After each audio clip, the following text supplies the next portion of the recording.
Sanctus, Sanctus,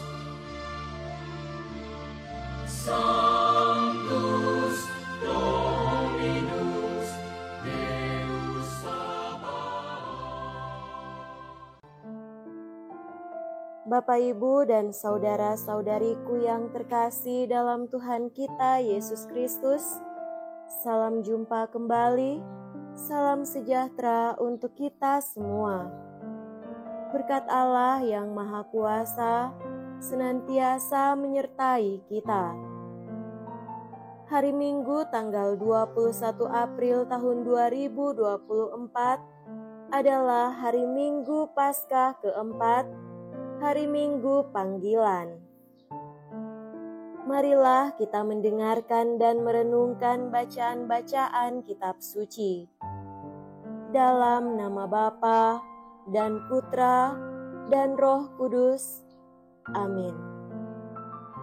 Bacaan pertama dari Kisah Para Rasul, bab 4, ayat 8 sampai 12. Tatkala dihadapkan kepada mahkamah agama Yahudi karena telah menyembuhkan seorang lumpuh, Petrus yang penuh dengan Roh Kudus berkata, "Hai pemimpin-pemimpin umat dan tua-tua, jika kami sekarang harus diperiksa karena suatu kebajikan kepada seorang sakit dan harus menerangkan dengan kuasa manakah orang itu disembuhkan, maka ketahuilah oleh kamu sekalian dan oleh seluruh umat Israel bahwa semua itu kami lakukan dalam nama Yesus Kristus, orang Nazaret, yang telah kamu salibkan, tetapi dibangkitkan Allah dari antara orang mati.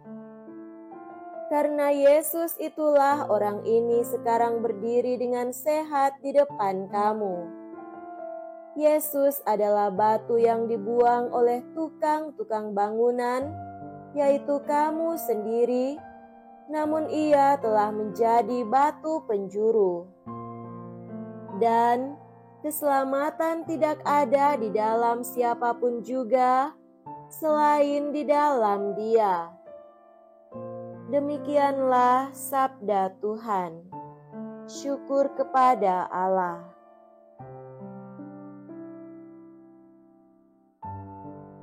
Bacaan kedua dari surat pertama Rasul Yohanes, bab 3, ayat 1 sampai 2. Saudara-saudara terkasih, lihatlah betapa besar kasih Allah yang dikaruniakan Bapa kepada kita, sehingga kita disebut anak-anak Allah, dan memang kita adalah anak-anak Allah. Karena itu dunia tidak mengenal kita, sebab dunia tidak mengenal Allah.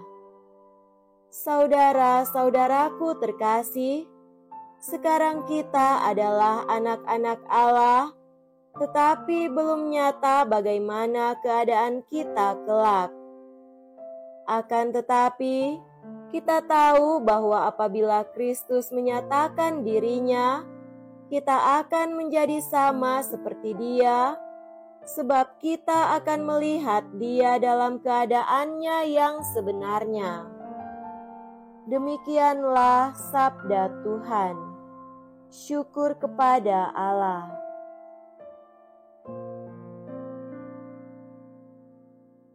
Semoga Tuhan beserta kita sekarang dan selama-lamanya. Inilah Injil suci menurut Yohanes. Dimuliakanlah Tuhan. Injil Yohanes bab 10 ayat 11 sampai 18. Sekali peristiwa, Yesus berkata kepada orang-orang Farisi, "Akulah gembala yang baik. Gembala yang baik memberikan nyawanya bagi domba-dombanya.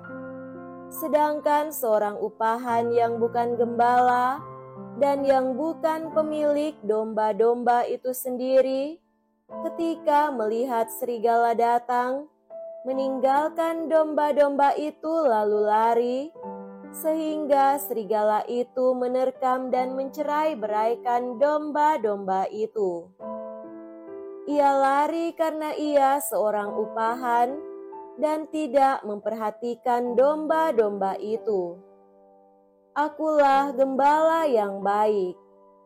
Aku mengenal domba-dombaku, dan domba-dombaku mengenal aku, sama seperti Bapa mengenal aku, dan aku mengenal Bapa, dan aku memberikan nyawaku bagi domba-dombaku.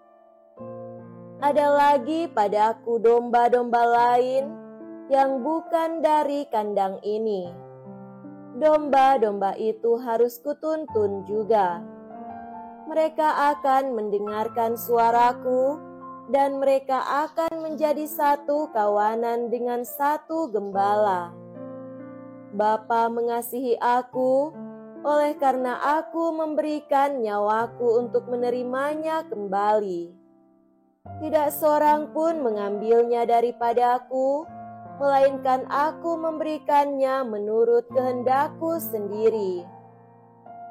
Aku berkuasa memberikannya dan berkuasa mengambilnya kembali. Inilah tugas yang kuterima dari Bapa-Ku. Demikianlah sabda Tuhan. Terpujilah Kristus.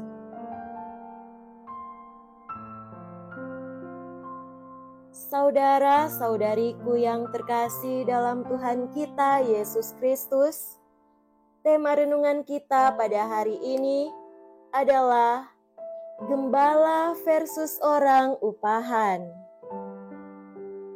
Dalam Injil hari ini kita mendengarkan gambaran tentang ciri khas seorang gembala.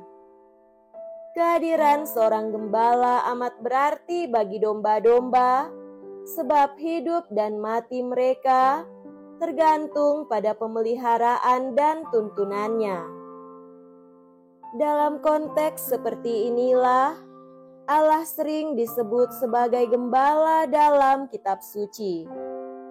Mazmur 23 misalnya, Tuhan disebut sebagai gembala yang membaringkan domba-dombanya di padang rumput dan menuntunnya ke air yang tenang, yang menyediakan makanan dan melindungi dari lawan dan segala bahaya, sehingga umatnya merasa aman, tidak takut bahaya, terhibur dan selamat.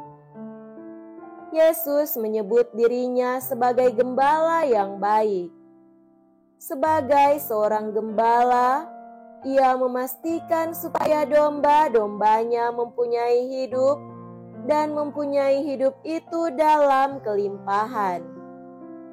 Pengajaran dan tindakan Yesus saat berkeliling, yakni menyembuhkan orang sakit dan memberi makan, dapat diselaraskan dengan tindakan seorang gembala yang memberi rumput hijau kepada domba-dombanya sebagai makanan, yang memberi air untuk minuman, yang menuntun ke jalan yang benar, supaya tidak tersesat dan melindungi mereka dari segala bahaya.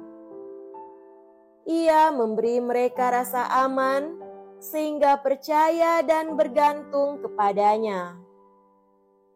Saudara-saudariku terkasih, keutamaan dari seorang gembala yang baik secara konkret diungkapkan Yesus dalam perbandingan dengan orang upahan. Yesus bersabda, gembala yang baik menyerahkan nyawanya bagi domba-dombanya, sedangkan seorang upahan yang bukan gembala dan yang bukan pemilik domba-domba itu sendiri, ketika melihat serigala datang, meninggalkan domba-domba itu lalu lari, sehingga serigala itu menerkam dan mencerai-beraikan domba-domba itu. Ia lari karena ia seorang upahan dan tidak memperhatikan domba-domba itu. Sabda Yesus bahwa seorang gembala yang baik menyerahkan nyawanya bagi domba-dombanya sebenarnya merujuk pada piala sengsara dan kematiannya yang akan ditanggungnya dengan sukarela karena taat pada kehendak Bapanya. Semuanya ini dibuatnya untuk keselamatan kekal semua orang yang percaya kepadanya. Narasi seluruh Injil memperlihatkan bahwa karya dan pelayanan Yesus memang dibayang-bayangi oleh penolakan dan sikap permusuhan dari para pemimpin agama Yahudi waktu itu. Mereka selalu mencari cara untuk menjerat Yesus agar bisa membunuhnya. Tetapi Yesus sama sekali tidak gentar karena karya keselamatan yang diembannya mesti dipenuhi hingga tuntas. Ia menerima piala sengsaranya dengan rela agar domba-dombanya selamat. Ia menyerahkan nyawanya supaya domba-dombanya beroleh hidup. Karya keselamatannya akhirnya menjadi penuh oleh kebangkitannya yang mulia dari alam maut. Selanjutnya, Yesus berkata bahwa ia mengenal domba-dombanya dan sebaliknya domba-domba itu mengenal dia. Kata mengenal domba-domba di sini punya makna lebih dalam daripada sekedar mengetahui siapa domba-domba, tetapi menunjuk pada relasi intim atau dekat antara dirinya dan umat kepunyaannya, sama seperti relasi atau ikatan istimewa antara Yesus sendiri dengan Sang Bapa. Yesus mengenal domba-dombanya, mereka mengenal suaranya dan mengikutinya. Artinya, ia dekat dan mengasihi domba-domba kepunyaannya dan menuntun mereka kepada jalan keselamatan sambil meninggalkan jalan kefasikan. Saudara-saudariku terkasih, jelas bahwa potret Yesus sebagai gembala yang baik sebenarnya juga menggambarkan kasih-Nya yang tidak terbatas untuk domba-dombanya, yaitu semua orang yang percaya kepadanya. Kerelaan Yesus untuk menyerahkan nyawanya bagi domba-dombanya sebenarnya adalah wujud nyata dari apa yang ia sendiri ajarkan. Tidak ada kasih yang lebih besar daripada kasih seorang yang menyerahkan nyawanya untuk sahabat-sahabatnya. Tentang domba-dombanya, Yesus bersabda, "Domba-dombaku mendengarkan suaraku, dan aku mengenal mereka, dan mereka mengikut aku, dan aku memberikan hidup yang kekal kepada mereka, dan mereka pasti tidak akan binasa sampai selama-lamanya, dan seorang pun tidak akan merebut mereka dari tanganku." Harapan Yesus terhadap domba-dombanya jelas, yakni mengikuti teladannya yang telah mengasihi hingga akhir, yaitu mengorbankan dirinya bagi keselamatan domba-domba. Karena itu tak heran bila Dia memberi perintah ini. "Inilah perintahku kepadamu, yaitu supaya kamu saling mengasihi, seperti aku telah mengasihi kamu." Sebagai gembala, Yesus pun ingin agar domba-dombanya mengikuti jalan kasih yang Ia ajarkan dan teladankan. Marilah taat kepada perintah luhur Yesus ini. Sebab lewat cara ini, kita akan tampil sebagai kawanan domba yang baik, yang mengikat diri pada Kristus dalam peziarahan hidup bermakna yang berujung pada keselamatan sejati, yaitu kemuliaan abadi di surga. Semoga demikian. Amin. Dalam nama Bapa dan Putra dan Roh Kudus. Amin.